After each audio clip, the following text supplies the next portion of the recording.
Hello and welcome to Headliners, your first look at Thursday's top stories with three comedians. First things first, hot off the press, let's crank through the front pages. The Times.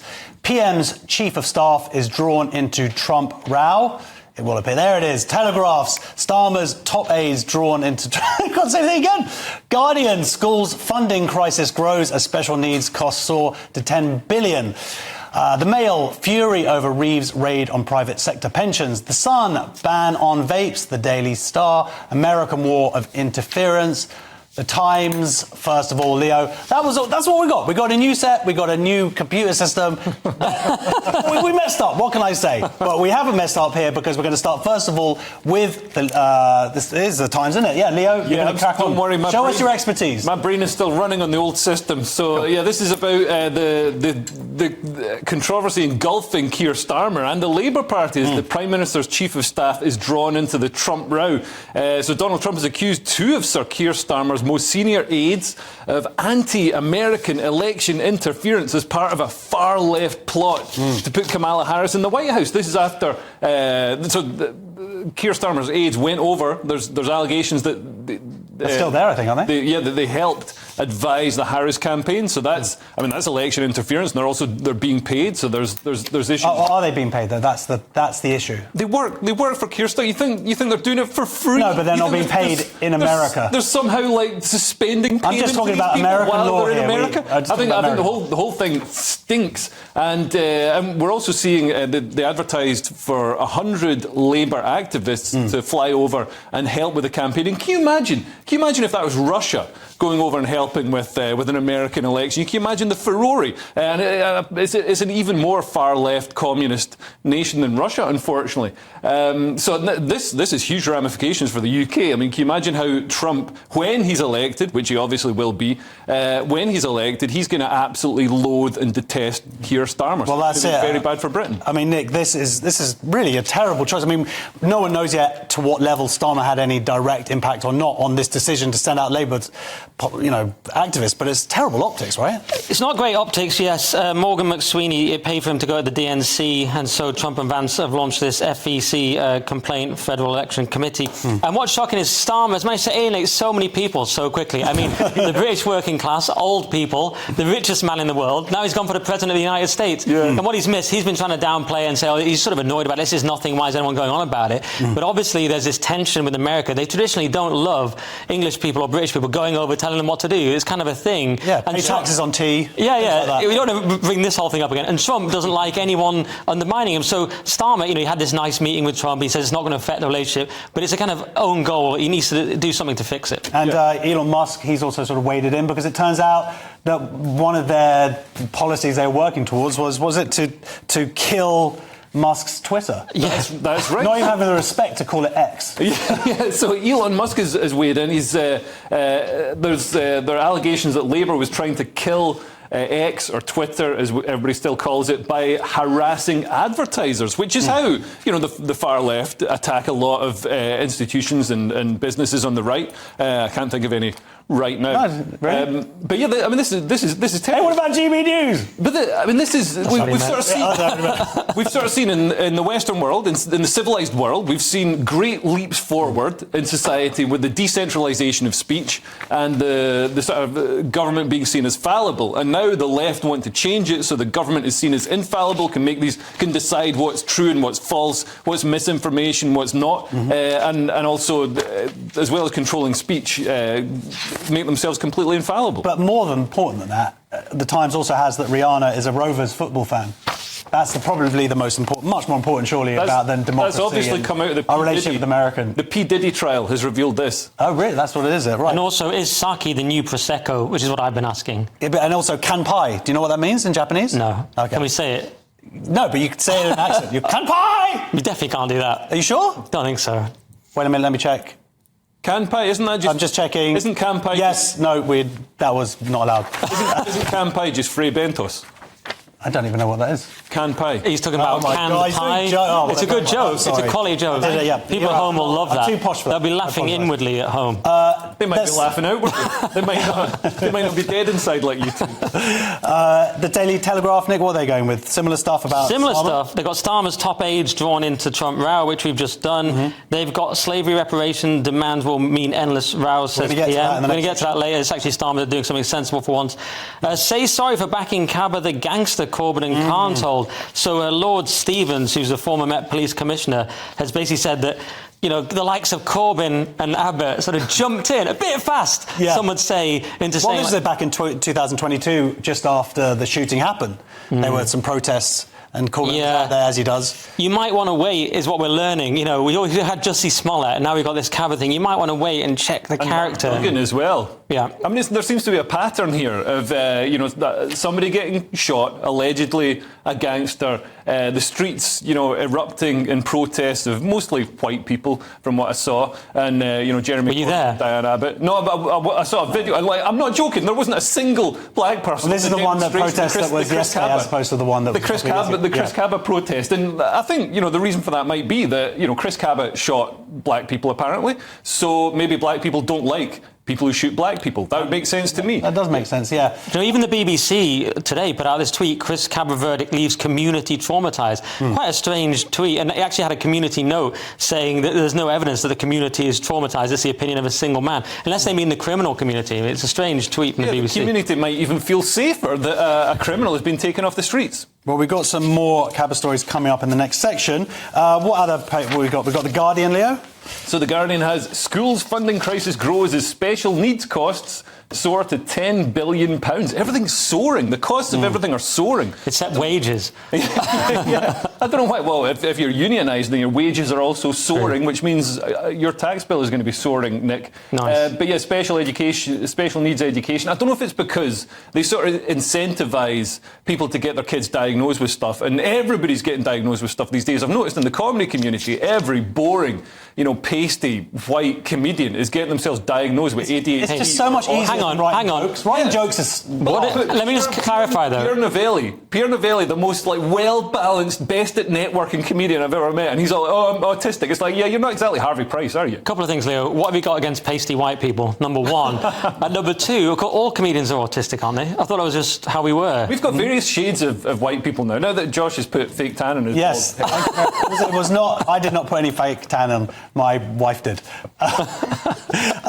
So the thing is that there are the possibility of claims going wrong here. The other issue is that this is now is being paid by local councils as opposed to from central government. So there's incentive. Local councils, they don't have the requisite facilities, and then they have to go down the private route, and those people are charging a lot of money. I know, and was talking to a friend of mine today, and his son is autistic, quite severely, and will need to go into a different school system.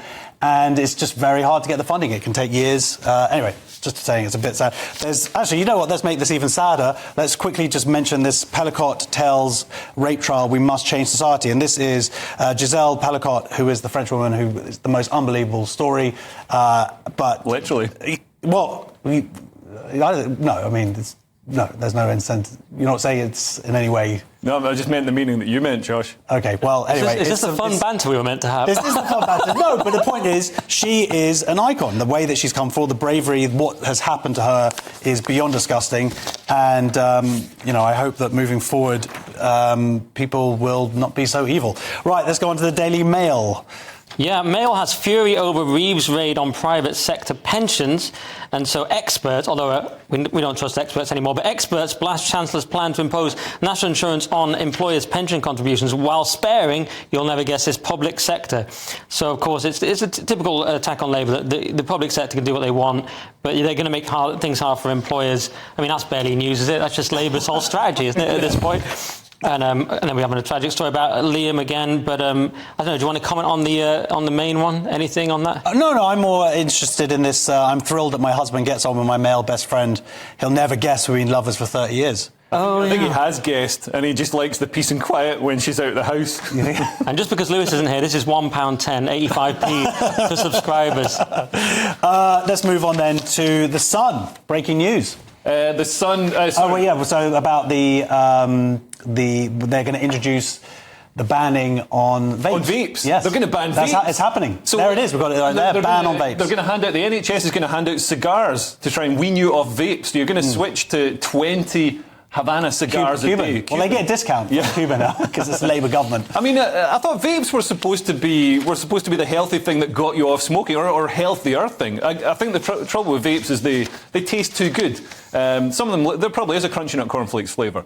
But yeah, they taste too good. When I'm walking behind somebody who's smoking a delicious bubblegum vape, I like smelling that cloud of vapour. I am a little worried. I mean, I hate smoking and I hate vaping, but I'm a little worried they're banning everything. Yeah. So eventually people will just have like violent outbursts instead. Like, aren't these the things that people use to cope with the world? For example, to cope with the Labour government. You're like, I just want to have a cigarette, I just want to have a vape. Labour's like, no fun, no relief. Yeah, but where's it going to come out? Maybe we'll bring that back the empire. That'd be good. We should get you some cigarettes. But there are also ramifications because it's used to lower people not actually smoking proper cigarettes. Yeah, it weans them off. Yeah. It's like banning methadone. We need more methadone. That's what I've always said. You don't need any more methadone. No, I'm fine. Yeah. 3 a week. All right, and let's finish on the Daily Star then. Methadones a week. Yeah, it's the American war of interference, and it's very much the same story as before, but with a star twist, which is Orange Man Baby accuses Sir Keir's government of meddling in US election. And that's quite a partisan stance for the Star. Yeah, I mean, it's actually very newsy. Trump's about to be president of the United States, in my humble opinion, if he survives. And the Daily Star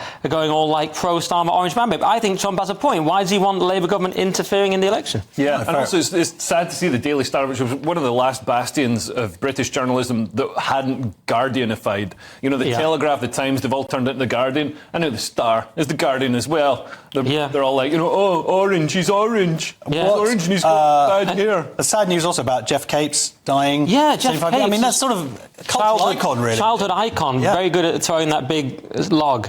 And the shot put, I think he's still got the British record for the shot put. Yeah, well, incredible athlete. It's called tossing the caber, just because if I don't say it, people will tweet me as if I didn't actually know. I was trying to change it for comedic effect, okay, everyone, but they're going to tweet me, it's the caber. I know, he's the one who got me into bodybuilding. Oh, really? I owe it all to him. And it's stuck ever since. It's stuck and it's there. Are you on Ozempic, by the way? You look good, but you're on Ozempic. You've lost your hair, you've lost your body weight. It's all optical illusions. Really? Yeah, Are you in the Albanian mafia? That's what I'm going for. Thank you so much. I'm glad you noticed. Right. A related story in The Guardian, Leo, with how to keep armed officers anonymous. He could try being a right-wing comedian. So officers on trial after shooting suspects are going to be anonymous in future, says Yvette Cooper, who's our Home Secretary. So Yvette Cooper... She's your Home Secretary. She's all of our Home Secretary. Yeah, not my Home Secretary. I've got signs that say that. So this came after the acquittal on Monday of the Metropolitan Police Sergeant Martin Blake for shooting dead Chris Kaba in South London in 2022. The jury took just 3 hours to find him not guilty, and that was unanimous. And Blake, the police officer who shot Chris Kaba, did his job very well in a high-pressure situation, has faced death threats. And also there's a £10,000 bounty put in his head as well, allegedly, although I probably shouldn't be advertising that. I don't know who watches this show, but there could be some gangsters out there. But yeah, Yvette Cooper said, when officers act in the most dangerous situations on behalf of the state, it is vital that those officers and their families are not put in further danger during any subsequent legal proceedings. And it's great and kind of amazing to see Labour actually siding with the police, siding with civilisation, siding with common sense, and saying this. And I think anybody who thinks that, this is a miscarriage of justice and Chris Kaba shouldn't have been shot, I think the police should go on strike in those constituencies, in Jeremy Corbyn's constituency, in Diane Abbott's constituency. I think this sort of clawing, this grubbing around for virtue signalling political points should have consequences. Well, as Leo says, Nick, this is arguably a very positive step from Yvette Cooper. There is an argument, of course, why was his name released in the first place? Yeah, exactly. It's a good step, but it shouldn't have been out in the first place. It's good that it won't be in future. They can't do it. Armed police can't do their jobs. We saw that other case where they ended up handing in their weapons in protest. You can't do your job in this social media age, etc., this very this divided political culture war age, where people side with the criminal. In many cases, we have this anarcho-tyranny kind of system where people side Corbyn, but they've instinctively sided with the criminal. We see it in America with the Daniel Penny case, which is relevant at the moment, where people say, he stopped that guy on the subway, accidentally killed him. Oh, he's suddenly the villain. No, he's the hero. And he has to be if we're going to have a society. Even Chauvin, and it's controversial, was badly treated because there's a lot of evidence that Floyd had too many drugs in his system, and that was what killed him. Chauvin gets stabbed in prison. Should his name even be out? So I don't see these people should be out. I don't think it's fair on the police. And even Chauvin, that's a controversial example, but definitely this guy who's just doing his job. Well, that's it. But there are issues now with that information being held back.